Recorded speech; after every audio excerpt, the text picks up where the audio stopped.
ازيكم عاملين ايه؟ يا رب تكونوا بخير. النهارده هنعمل كيكه برتقان غير اي كيكه برتقان انتوا ممكن تكونوا اكلتوها قبل كده. حاجه في منتهى البساطه واللذاذه كده، والطعم بجد حكايه. كمان الكيكه دي بتبقى هشه جدا، طعم البرتقان فيها بيبقى قوي جدا. بتعبي كده ريحه البيت، ريحه حلوه قوي. حلوه قوي، قطعه منها مع كوبايه شاي او فنجان قهوه. بجد بتودينا في حته تانية خالص، وبجد طعمها حكايه. لو عجبتكم الوصفه ما تنسوش تشتركوا في القناه. اول حاجه عندي برتقانه هغسلها كويس جدا عشان انا هستخدمها بقشرها. بعد ما اغسلها كويس جدا هحطها في كاسرولة او في اي حله، وهملي نصها ميه، وهحطها على النار لمده 10 دقايق لغايه ما احس ان البرتقانه استوت تماما. بعد كده هقطعها 4 تربع بالشكل ده، واحطها في اي وعاء او في الخلاط او في وعاء كده، واضربها بالهاند بلندر. انا عايزه منها بوريه، يبقى بوريه برتقان كده، ده بيعزز النكهه جدا في الكيكات او في البسكوت او في اي حاجه احنا بنعملها بنكهه البرتقان. بصوا، ده القوام اللي احنا عايزينه يبقى بالطريقه دي.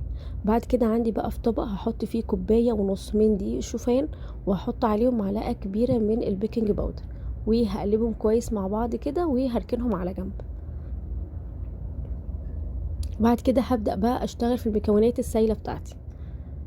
هركن الشوفان والبيكنج باودر على جنب، وهبدأ بقى اجيب طبق كبير واحضر بقية المكونات. بقى مكونات سهلة جدا وبسيطة بجد، الكيكة دي مفيش ابسط من كده. طعمها في الاخر بيطلع حكاية.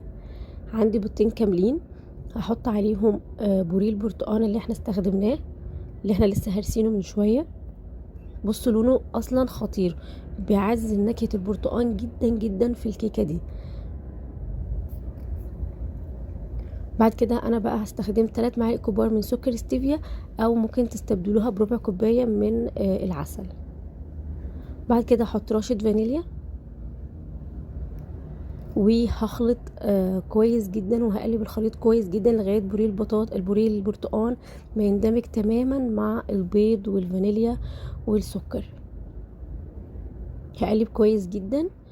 بعد كده انا عصره برتقانه حجم وسط برضو على جنب كده. اخر حاجه هبدا اضيفها،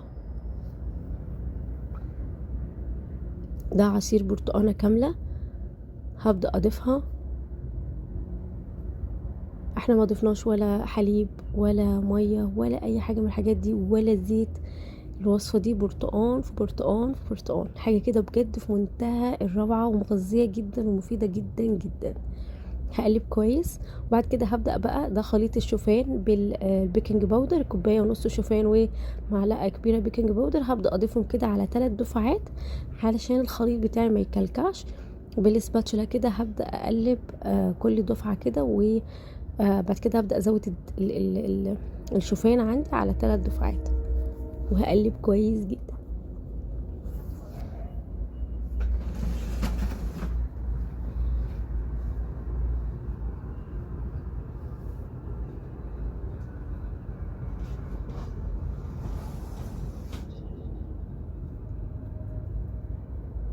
اخر دفعة بقى هبدأ ازودها، وهقلب كويس جدا الخليط. وهبدأ بقى الخليط بتاعي يتماسك كده، وهتحسوا كده انه بدأ الشوفان يمتص بقى ايه السوائل بقى اللي موجودة الخليط بتاعي. هقلب كويس كده لغاية ما يندمج الشوفان تماما بالهريس البرتقان بالعصير البرتقان بكله.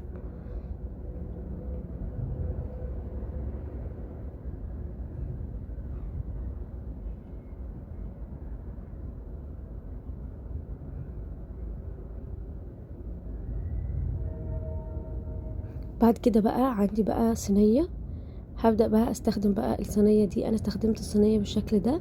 لازم اكون مبطناها كويس جدا علشان ما تلزقش، او لو مش هتعرفوا تبطنوها استخدموا ورق زبدة يكون احسن، آه عشان تتقلب معانا بسهولة.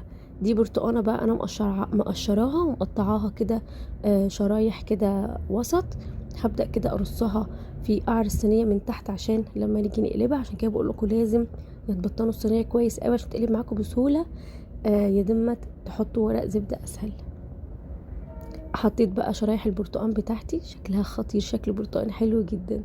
بعد كده هبدأ بقى اضيف الخليط بتاعي اللي احنا بقى عملناه، الشوفان والبيض وهريس البرتقال.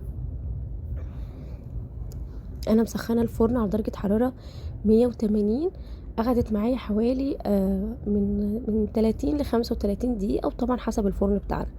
دي كده لما شكلها بقى لما طلع من فوق قلبتها بقى، الشكل بقى مش قادرة اوصف لكم، حاجة كده في منتهى الحلاوة وفي منتهى الجمال، وريحتها مالية البيت كده، حاجة كده تحفة. هزينها بقى بشوية كده فستق او اي مكسرات عندكم، وهي كمان ممكن من غير ما تتزين اصلا، طعمها خطير، بس احنا بنحط لمسة اخيرة كده. بعد كده هنبدأ نقطعها بقى، مش قادرة اوصف لكم قد ايه هشة من جوه جدا جدا. كمان طعمها بقى حكاية، بجد طعمها حكاية، زي ما قلت لكم مع كوباية شاي او فنجان قهوة. تحفة تحفة تحفة. اتمنى تجربوا الوصفة لان هي بجد فعلا خطيرة خطيرة خطيرة، بمكونات بسيطة جدا وسهلة جدا، والنتيجة بتطلع مرضية جدا، ومحدش بيصدق ابدا ان نوعية الحلويات ديت بتبقى دايت وصحية، وان احنا ممكن ناكلها في الدايت عادي، ناكلها في النظام الصحي بتاعنا عادي. بصوا مش قادرة اوصف لكم بقى شكل البرتقال فيها، كمان الشرايح اللي احنا حطيناها تحت في الصينية طالعة شكلها خطير خطير خطير.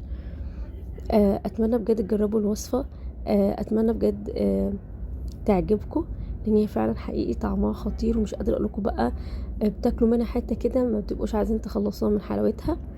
هشة جدا. وبصوا بقى شكل البرتقال فيها حاجة كده خطيرة ازاي.